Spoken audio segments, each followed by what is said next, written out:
And we are live here in the Storycraft Cafe.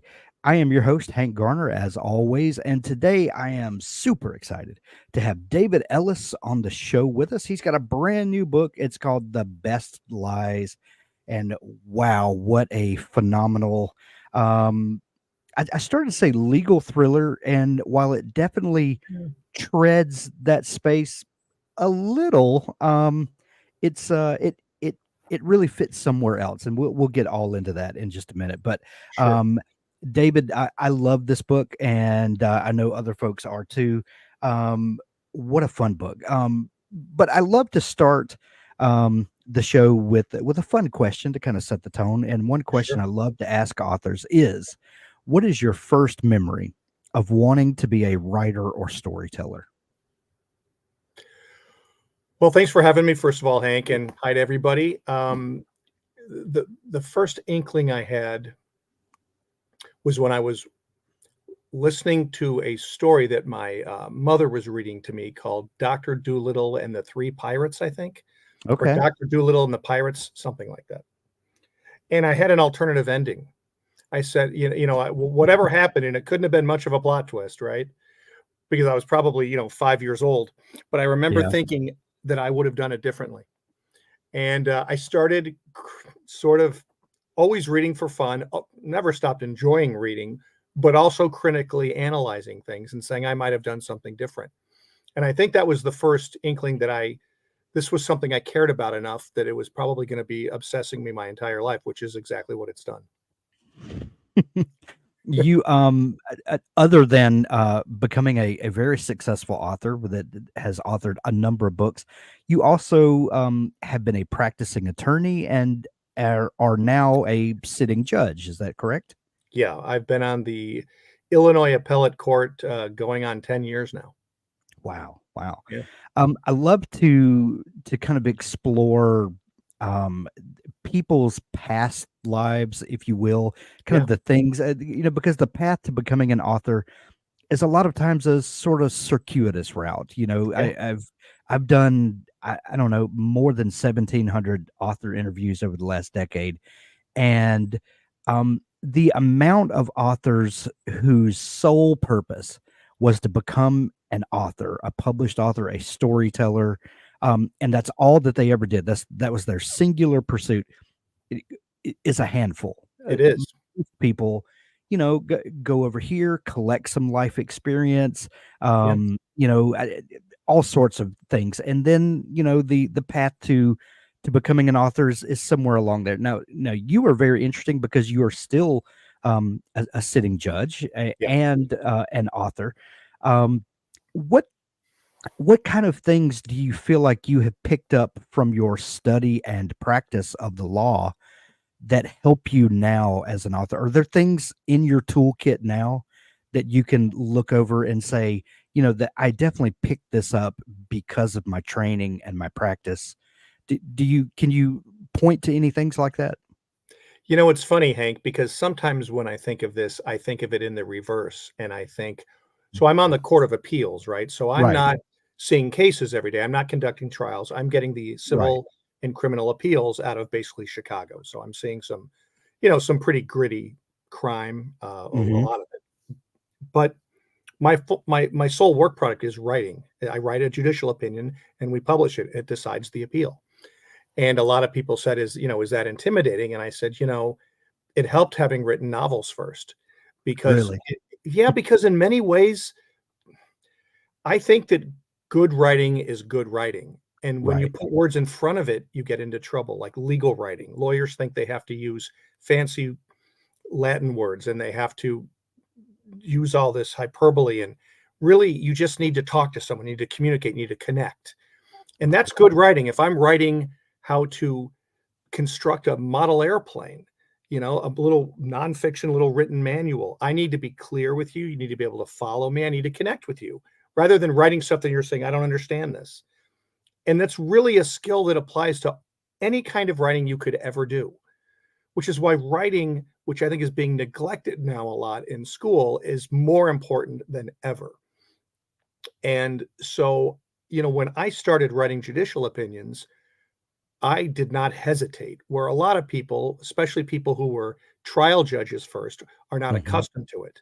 And they said, "Oh, you've got this audience reading." I said, "Well, so what? I've had an audience reading my books for 10 years, more than 10, since I started being a judge." I will say this, your training as a lawyer, Hank, especially if you're a litigator like I was, a trial Mhm. lawyer, an appellate lawyer, you tell a story in your Right. trials, right? And you manipulate that story. And that's a kind of an ugly word to use, but it's not untrue. A Sure. lawyer will take the facts that he has to enter into evidence for the jury and then tell the story as to why his client should win and the other side should lose. You don't necessarily hide facts that are adverse to you, but you spin them. You present it in a way that you want the people to see it. And that's exactly what you do when you write a book. Especially a twisty thriller like I write. I Right. have I have twists in the book every 10 chapters, every Right. 10,000 words, and that's how I like to do it. And so I am constantly manipulating the kind of information I give the reader, the presentation of it, the order of it, and I'm letting you sometimes reach false conclusions without you even realizing I'm lulling you into doing it. It's kind of the game of writing these books, right? I mean, if you're reading Right. this book, you know you're reading a twisty thriller. You know it's a game, right? It's a game between the reader and me. It's kind of an unfair game because I have all the control, like I just said. But there is an element, it's kind of a bad word to use, but it's true, of manipulation by the writer. And that's exactly what lawyers do when they tell their story to a court or to a jury. I love that. Your newest book, The Best Lies, and your previous book, Look Closer, both Yeah, set in Chicago, and I yeah, know that you are from Chicago. yeah. What does Chicago give you as sort of a tapestry to paint on, or like what does Chicago provide to you as an author? Chicago provides all the vibes of a big city with the values of the Midwest. And Mm, and you have people who live around the city in the suburbs, some of whom are would consider themselves very cosmopolitan, like they lived in the city. Most of them did live in the city when they were younger, like me. And and you still have those people in the city who really live quite different lives in many respects from what we live in the suburbs. So really, it's a combination. When I think of places like LA and New York, I just wonder if they have that same ability, that same duality. But whether they do or not, you most definitely see that in Chicago. So you can get as gritty as you want in Chicago, and people are accustomed to it. And that's part of the tapestry too, right? Like if there's a murder in a small town, everybody's shocked, right? And right, everyone's right, talking about it. When there's a murder in Chicago, it just means it was Tuesday, right. and I'm sorry that that's true, but it is. Yeah. Some crimes will shock people more than others, but nevertheless, so it I can reach for all of that. And look closer, I went into a small suburb, not Hmm. terribly different than the one I live in. And Hank, I don't tell people where I live because I am a judge. We don't really, Sure. I don't tend to talk about it, but I live in a suburb outside of Chicago, and I also lived in the city. So Look Closer was set in a tiny little town where when someone's murdered, it's the first time anyone's ever been murdered. And you have a kind of a small town cop. He's got a lot of Right. big city resources around him, but the people of that town are like, "You've got to solve this right now because we're freaked out." Look, The Best Lies is set in the city, Hmm. and amid a lot of bad people who I could not place into a small town. What these Right. bad people do in the book, they wouldn't be doing in a small town. They need a big city. So I'm lucky that I have this and I know it so well because I can draw from all the resources. Chicago is one of those places that for an outsider like me, you tend to have a vision of Chicago that is very different from someone who lives in Chicago or a Yeah, native, and yeah, especially for someone like me who was a teenager in the '80s when John Hughes was making all of his movies and yeah, setting a lot of those in Chicago. yeah, Um, you get a very one-dimensional picture of Chicago, a yeah, very John Hughes picture of Chicago. yeah, In The Best Lies, we get to meet all of these people that occupy this melting pot that yeah, really is Chicago. Um, when you started thinking about characters, and I will say, this is one of the best character-driven novels that I've read in quite a while, and Well, thank you. I want to ask you about character Yeah. versus plot in a little bit, Yeah. so I just want to throw that out Love there so I don't forget to ask you. It's my favorite topic. I kind of in reading the way you do characters, I picked up on that. Yeah. But you really have an interesting mix of characters and a lot of um choices in your writer toolbox to choose from.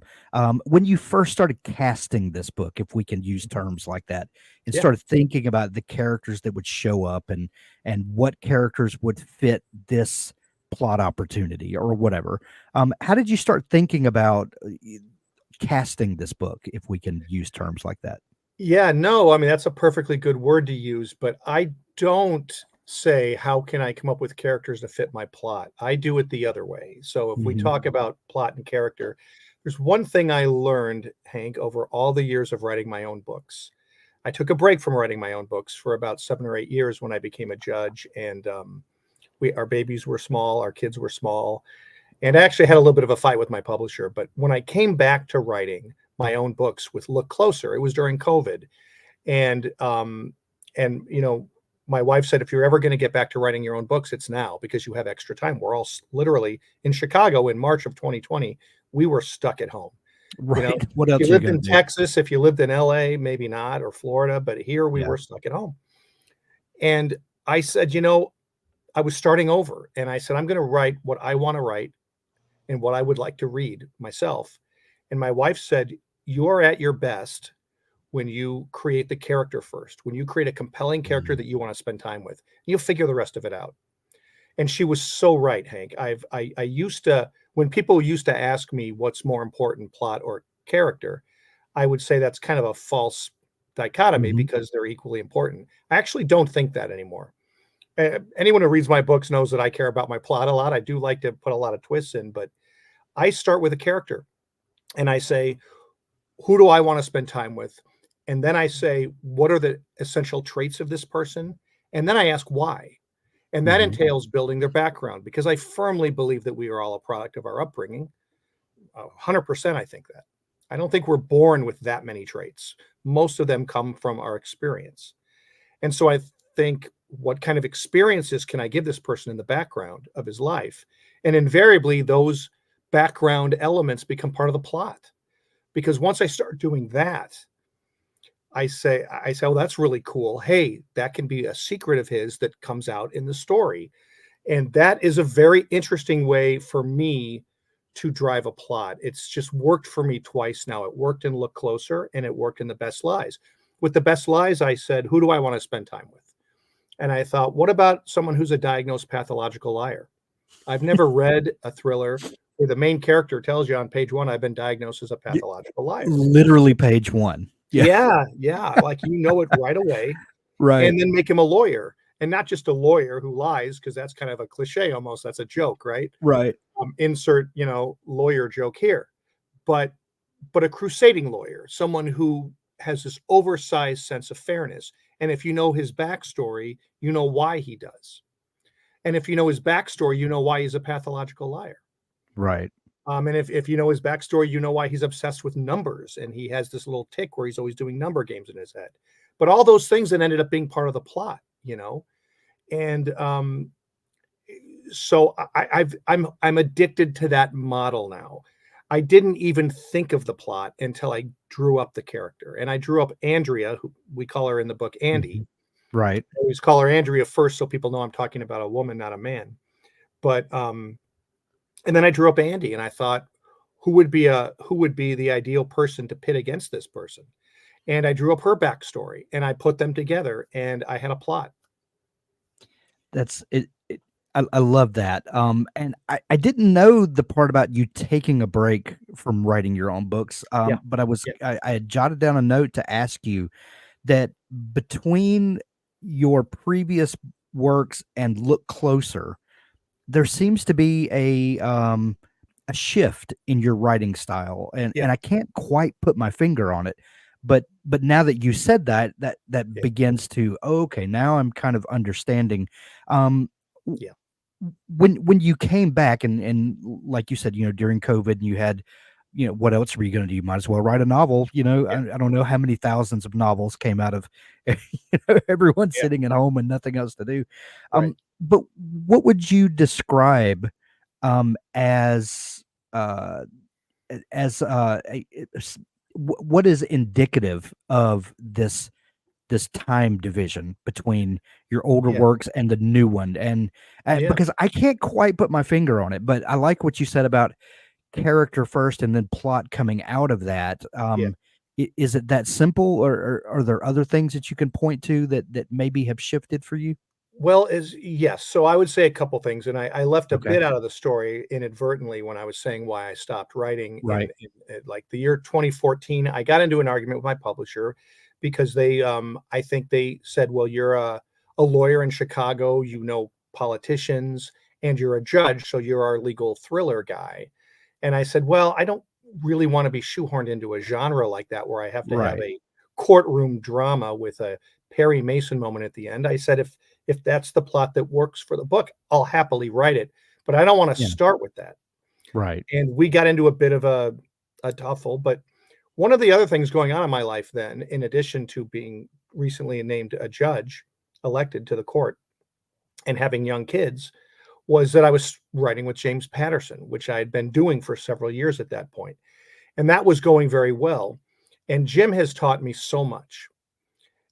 Jim will be the first one to say that the books that he writes and the books that we write together are not curing cancer and they're not going to win Pulitzer Prizes. But he says it's not about any of that. It's about the fun of the story. Tell a Hmm. good story and keep the pace very fast. No slow moments. Have every chapter count. And so, Hank, when I got to COVID and I said, I'm going to write my own book, at that point, I had left I walked away from a 2-book deal with my publisher. And every year they would check in and I'd say, yeah, I'm not sure yet. And I didn't even tell them I was writing this book. Look closer. I didn't even tell them because I wanted to do what I wanted to do. When I Right. started writing, when I wrote my very first novel called Line of Vision, and it ended up winning the Edgar Allan Poe Award for Best First Novel. But I was a nobody, right? And I just wrote what I wanted to write and what I would have wanted to read. I wrote a crazy character and I built a plot around it. And I said, I'm going to go back there. I'm going to, first of all, if there's one thing I know that I want to write, if I were going to label it at all, it would be psychological suspense, a psychological thriller, the psychology of it. I'm not going to explode a lot of helicopters in my books. I'm not very likely to have a shootout in my books. I may not Right. even have a gunfire. I'll have death. I'll have murder, but I'll have people toying with each other and trying to outwit each other. Like, that's interesting. What's interesting to me, and I'm sorry if I'm prattling on here, Hank. No, get Feel free to the wave a flag or something if you want no. me to show. Take all the time you want. What I like to write about is, I won't use the word normal because I think that's the wrong word. I don't believe in the word normal. I don't believe that any of us are normal. I don't know Right. anybody in this world who thinks of themselves as normal. We all Yeah. know we've got our little things in our head, the things that we think but don't do. But I'll use the word conventional. Most of us Okay. are conventional. We go to school, we have a job, we obey the traffic laws, we pay our taxes, we take care of our children. I'm interested in conventional people who are pushed to go beyond the boundaries that we've set out in society. Mm. Usually that means murder. It doesn't have to be murder. It could be cheating too. Um, Adultery, even, stuff like that. Those kind of things are interesting because there's always a reason that they did that a normal, quote unquote, normal conventional person was pushed. And that's where I like to come in. Because I think people can relate to that. I know I can relate to it. I couldn't write a story about somebody who was bulletproof and wore a cape and could fly through the sky. Like, that does not interest me because that's not my life. That's not our lives. That's Right. fine if you want to do it, right? No problem. Or a perfect human being, I couldn't do it. I really enjoy reading Jack Reacher, that Lee Child Mhm. writes. I could never write Lee. And I've told this to Lee. I know Lee a little bit. It goes back. We started together. We grew up together in the publishing business. And I told him, I said, Lee, I love your books, but I couldn't write a character who's that good, who's that Right. perfect. I mean, the guy never makes a mistake.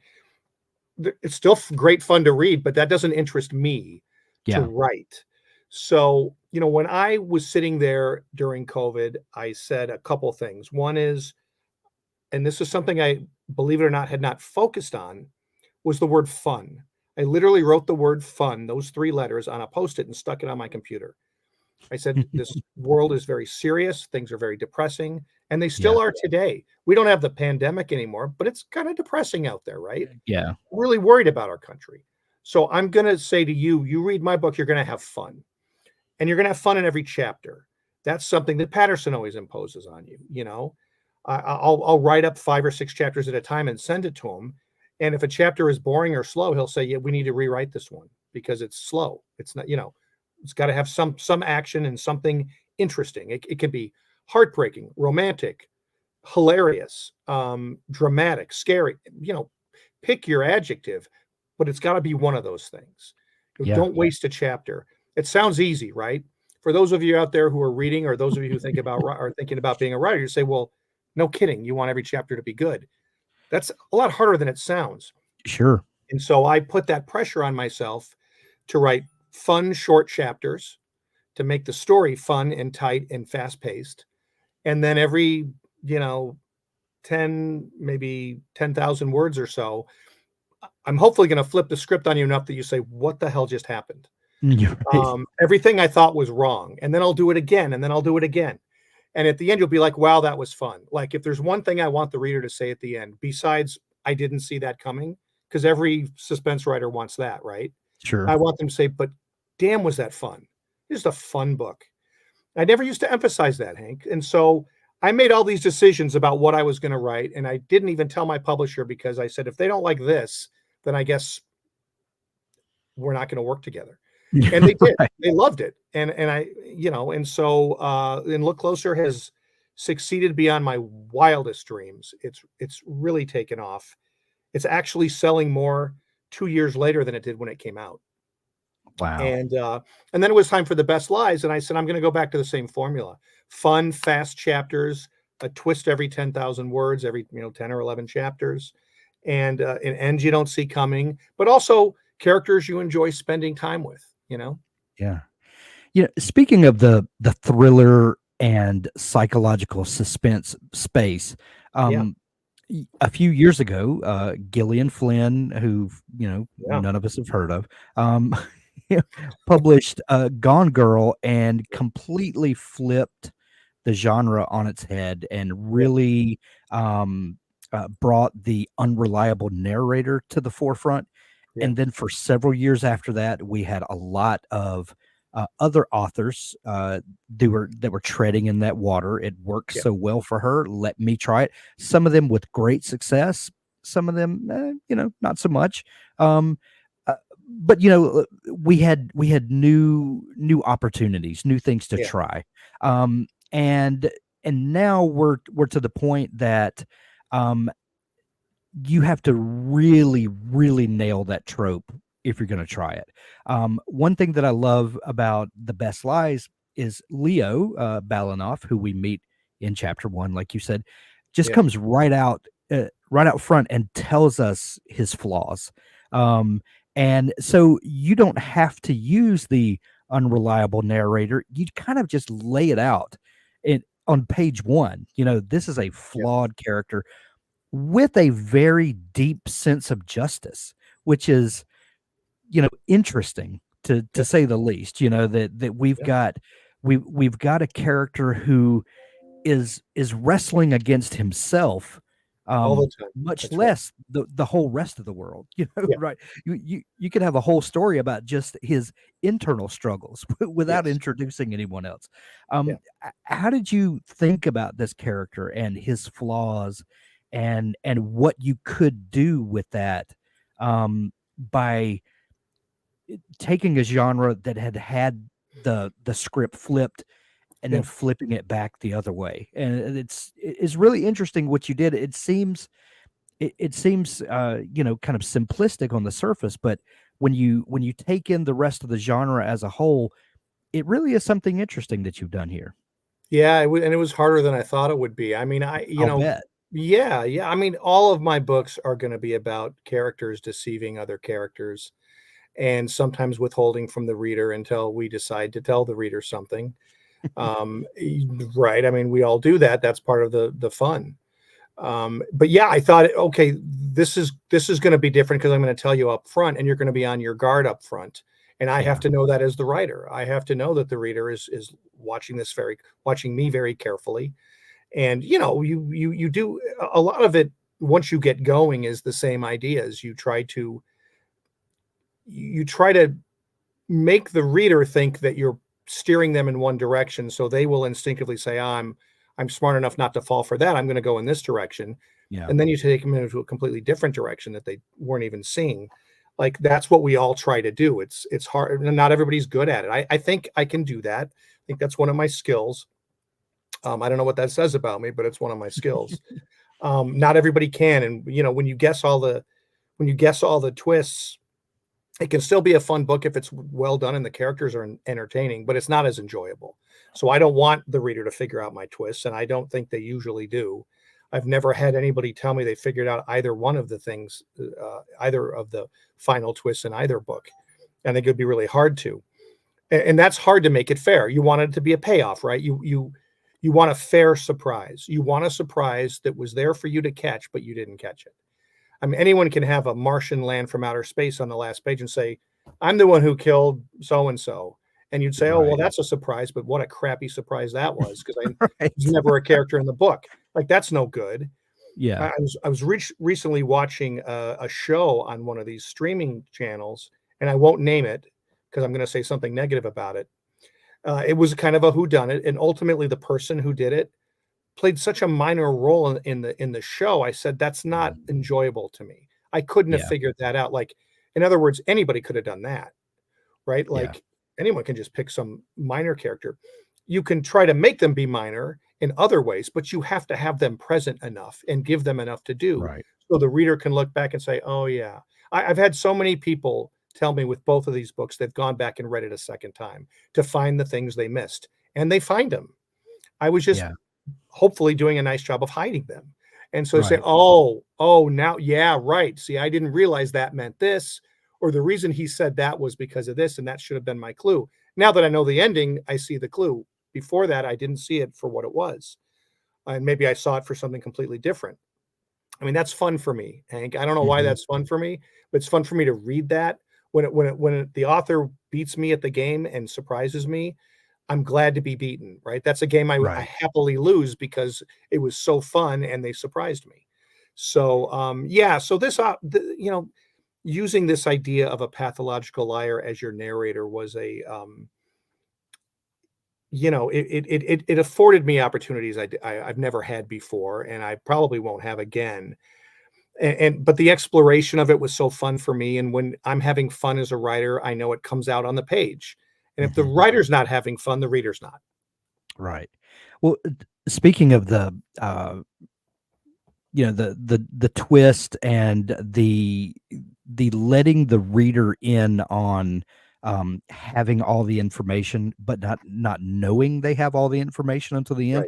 Right. Right. That's something that Agatha Christie kind of laid out that playbook 100 years ago, Yeah. and we're still playing by that playbook because it's such a satisfying payoff for the reader Yeah. just like you said, to be at the end and go, oh, it was right in front of my face. Yeah. Now I have to reread it to look for those clues again. Yeah. And then it's a satisfying read all over again because you're like, oh, I should have known that. And Yeah. it's something that we love.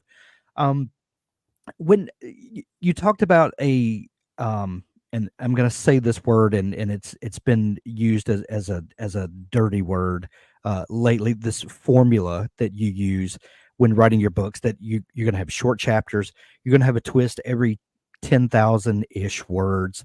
I'm sure that's not gospel that it has to be 10,000 words, but Right. that it's I'm sure that you as the author, after doing this so many times, you kind of feel when it's time for Yeah. that you could feel the ebbs and flows of storycraft.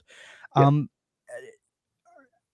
how much pre-writing goes into a novel like The Best Lies before you start off on that first draft? Like, how much of the groundwork do you lay? How much of a plan do you work out beforehand? A lot less than you might think. I Really? cannot yeah, I can't plot a book like this from A to Z. I could plot some books from A to Z. Patterson plots our books from A to Z. He plots every chapter out. Um, Wow. I don't know how he does it, but he can do it. It's because he's focusing on each scene as much as the finale. He just Yeah. writes a bunch of really fun scenes and says, if all the scenes are fun, the book will be fun. And yeah, of course, you're going to try to put in something surprising at the end. But not all his books have these big twisty surprises at the end, right? A Yeah. lot of them are just suspense, and sometimes you know who the bad guy is, and just will he be caught or not. Um, that's not what I write, although I do when I'm writing with Jim, and I enjoy it, and it's a slightly different kind of writing, and I enjoy it. But no, I usually have a few of the twists in my mind when I start.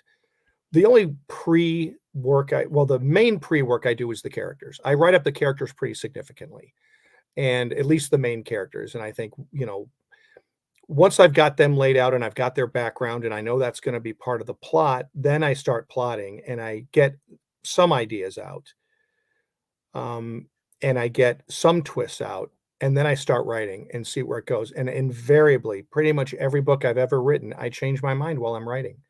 And that's not efficient, Hank, right? Like if you want me Yeah. to write a book every 9 months and publish it like some people do, and I wish I were one of those people, then I wouldn't do that, because if you discover this great idea on page 175, that means pages 1 through 174 might have to be changed now to accommodate this new plot twist, to make sure you've thrown in your Easter eggs and all those fun things. And so that slows you down, but I will do that because I would rather have a great twisty novel that took me a year and a half to write than one that is lesser, so that it took me 9 months to write. I'll tell you one thing I really never want anyone to say about me. I never want anyone to say, "Oh, he just kind of phoned this one in," Mm, because we that's we the see worst. right, and we see successful writers, no names, of course, every once in a while when they're cranking their books out, you get one and you're like, "Eh, love this person's other books, Mhm. loved the first one and the second was really great. This third one, yeah, it was fine, but not great. I'll read the fourth and hope it's better." I Yeah. don't ever want someone to do that. I mean, you can decide whether you like my books or not. I think most people who read them seem to like them, but whether you do or not, I don't ever want you to think that I wasn't doing my best to give you the best possible product. Yeah. Yeah.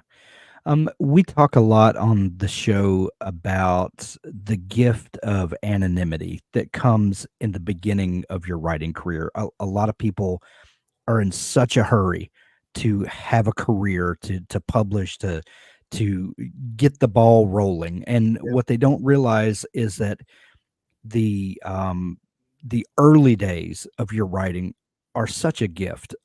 You talked about your book Line of Vision and how no one knew to expect anything from you, so you did exactly what you wanted to do with right. no outside pressure, Yeah, any from anyone. And then fast forward a decade or more, and you find yourself at this position where you just don't want to play that game anymore and you yeah, want to reset.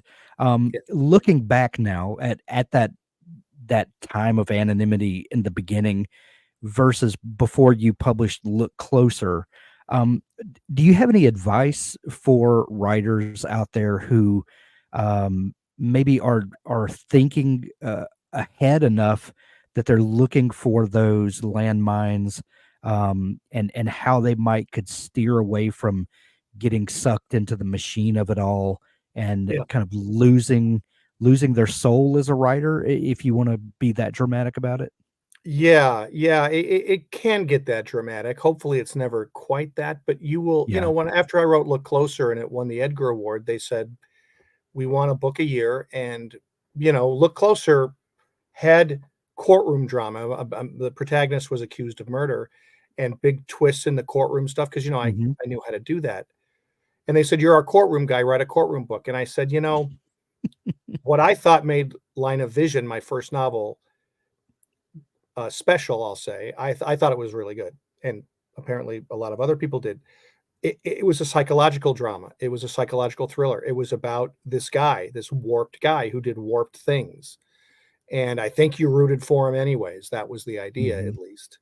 And so, yeah, that pigeonholing, those kind of things, that's something, my advice would be the best remedy to any of that is write your best novel. And what your best novel is going to be is likely to be what you would want to read yourself, what you want to write. And if you give them what you want to write and that's your best, they're usually going to be happy with that, even if it doesn't fit the genre. When I wrote The Best Lies, when I told my publisher what I was doing with The Best Lies, I pitched the basics of the outline and they said, well, Look Closer was domestic suspense, again, with the Mhm. genre titles, right? It was domestic suspense. It was a suburb of Chicago, a murder in kind of a small town, although it was a wealthy suburb. Sure. And I said, yeah, well, this book is not that. This book is about a murder. It's about a pathological liar who gets sucked into become an undercover FBI operative.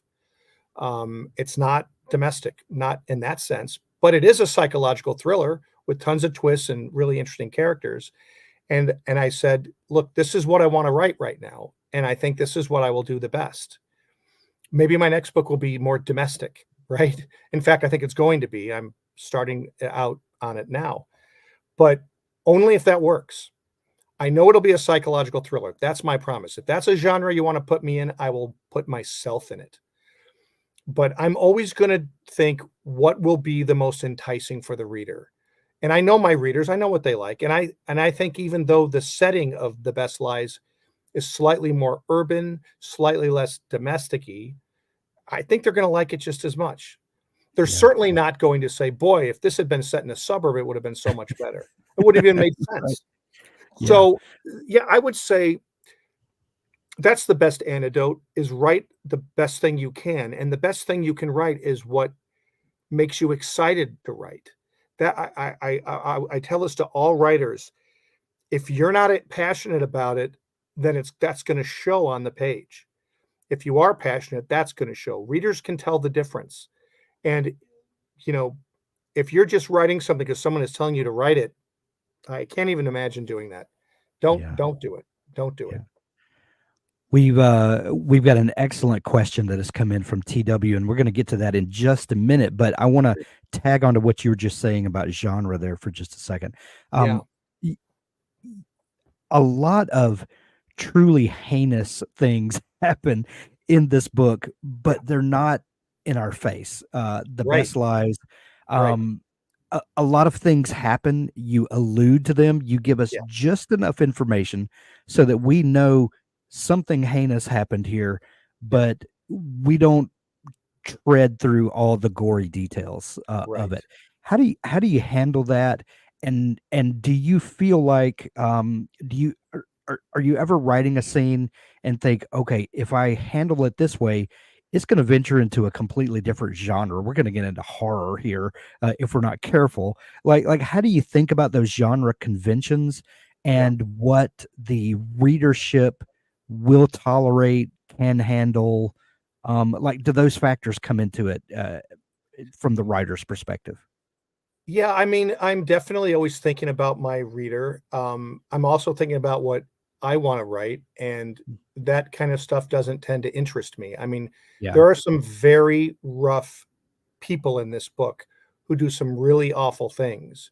There's human trafficking, okay? But you don't Hmm. see human trafficking in the book. You just Right. know that this guy is a human trafficker, and you get some flavor of how diabolical of a person he might be. But this book isn't about human trafficking at all. Right. That's just the plot element that I needed. I don't typically actually, Hank, I don't typically believe in really, really bad people, because as we've discussed, they're just a product of something that happened to them.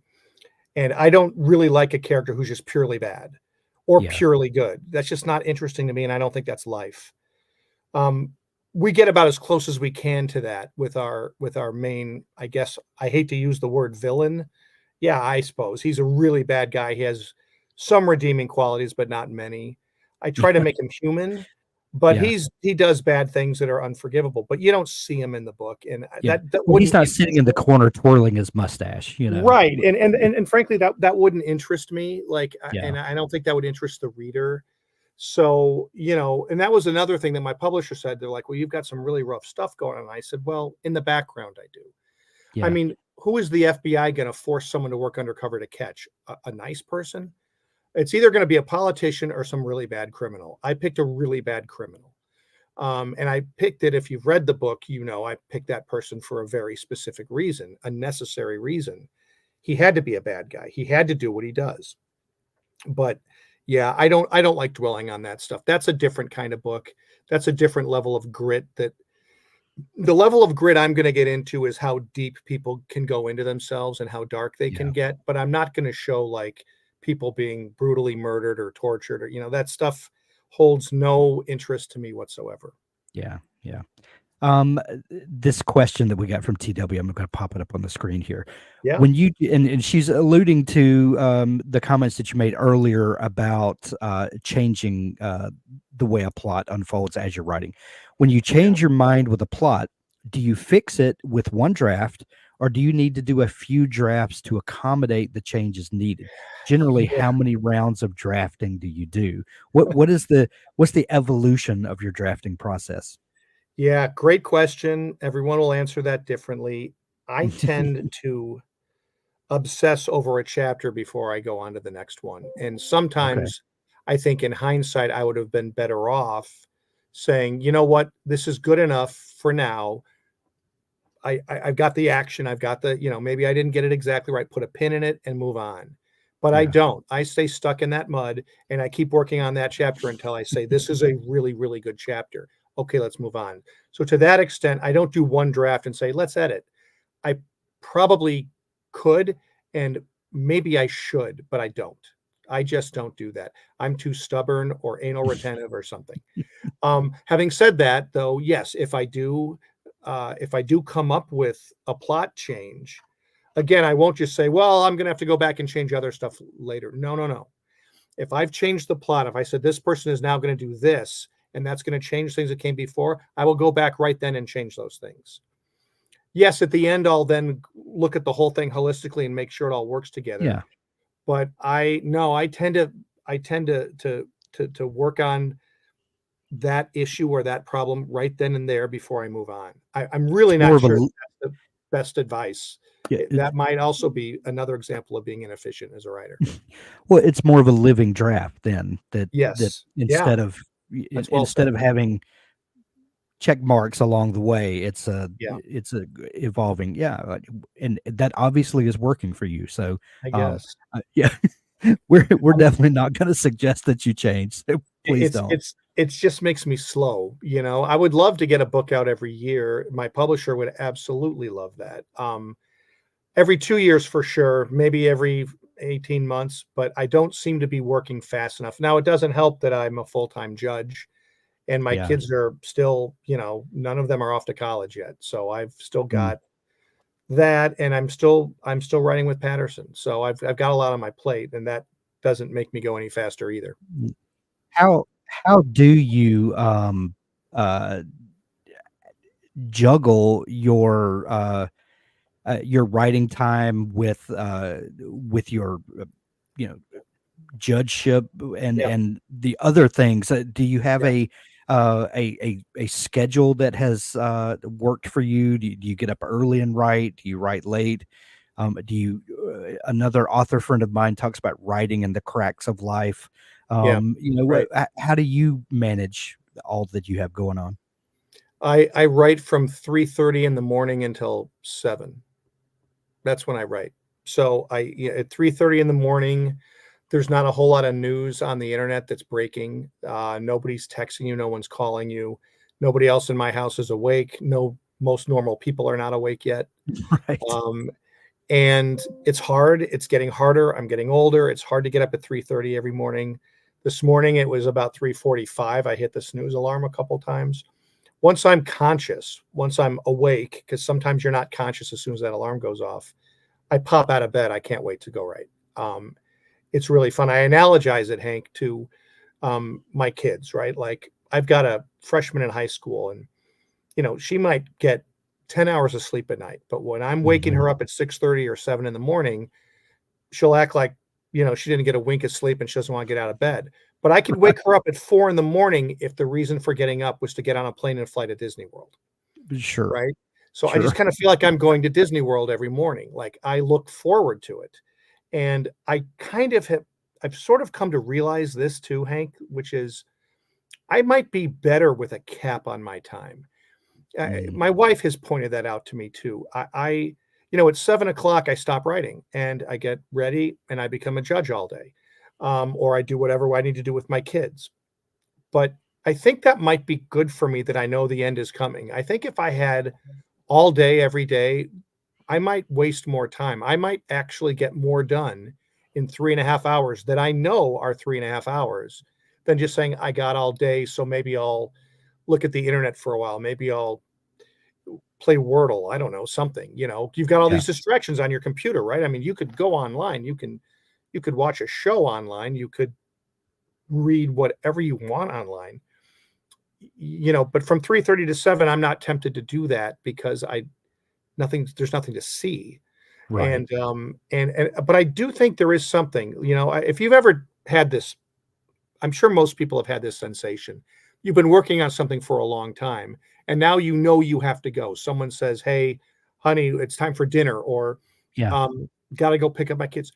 And you have this rush at the very end of it, and you're like, "Oh wait, I just thought of all these good things." You thought of those things because you realized you were running out of time, and your brain started working harder. Sure. And I think that that's what my brain does from 3:30 to 7, is it just focuses on all that stuff. And once I'm a dad and I'm a judge, it's not writing judicial opinions is not completely different, but it is different. Like I'm Yeah. wearing a different hat, whatever metaphor, I'm using a different side of my brain. Mhm. And that's kind of nice because I'm not just writing again, I'm doing something quite different with different stakes involved. The cases I decide, people's lives are at stake in a lot of these cases. Someone who's been convicted of first-degree murder, who's spending their life in prison, is appealing to me. Their life is in my hands.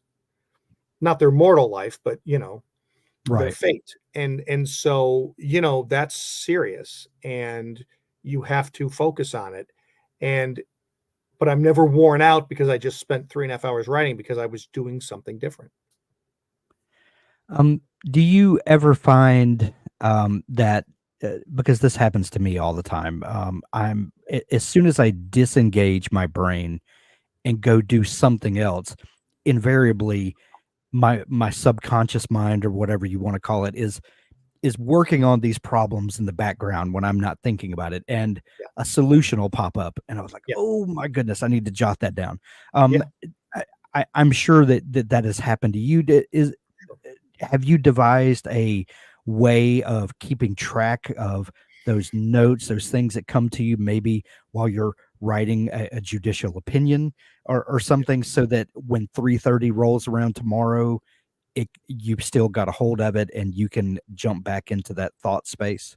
Yeah, I mean, what I used to do was carry around a little pad of paper, and then what I started doing was carrying around a little recorder, and now I have a phone. So I'll just dictate or type a little text to myself and send it, or if I have a little bit more time, I'll do it as an email and I'll call it like book note. And so I'll know Yeah. when I see it the next morning that that was a note to myself about the book. And sometimes I will have forgotten it, and I'm really glad I wrote it down. A big plot twist or a big change, I probably won't forget, but sometimes it'll just be a little observation, right? You'll Yeah. you'll see something in a different way, or you'll hear somebody say something that makes you see something completely different, and you're like, "Wow, that's really cool. That I should keep that. I should use that."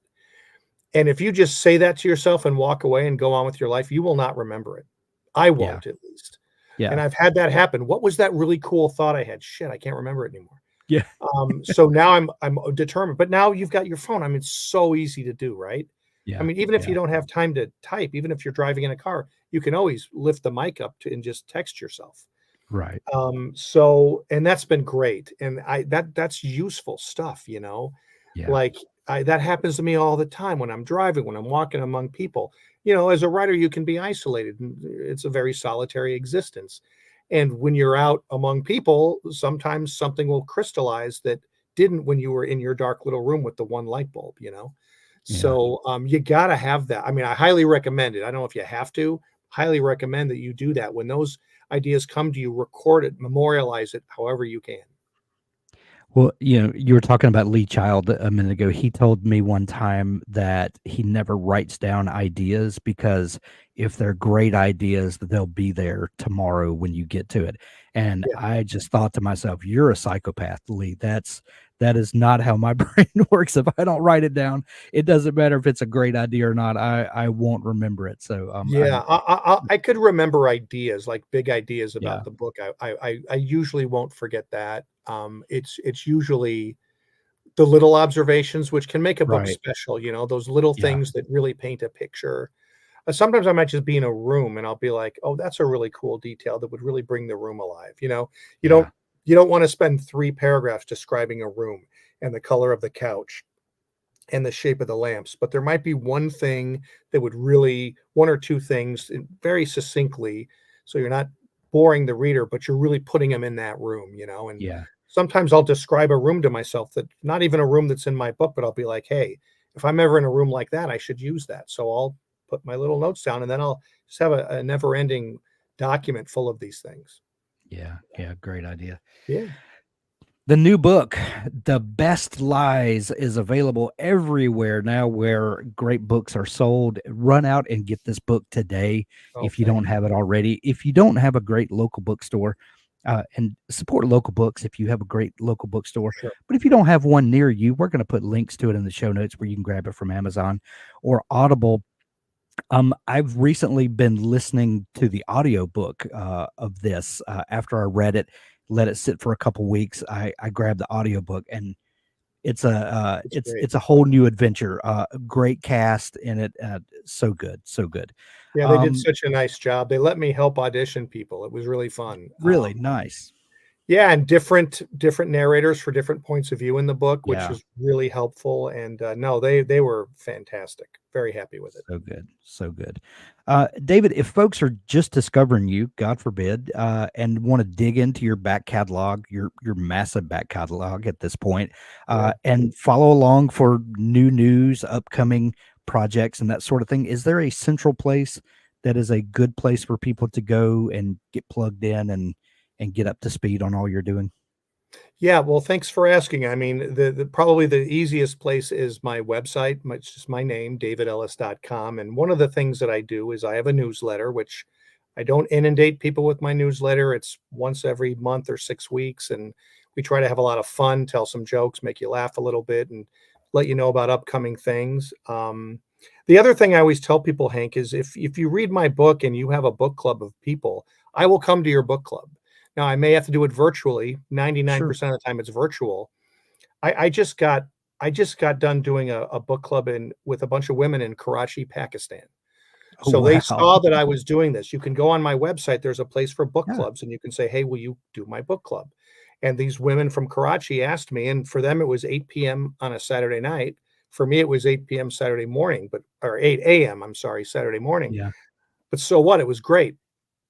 And besides that, I'd say I'm most active on Instagram.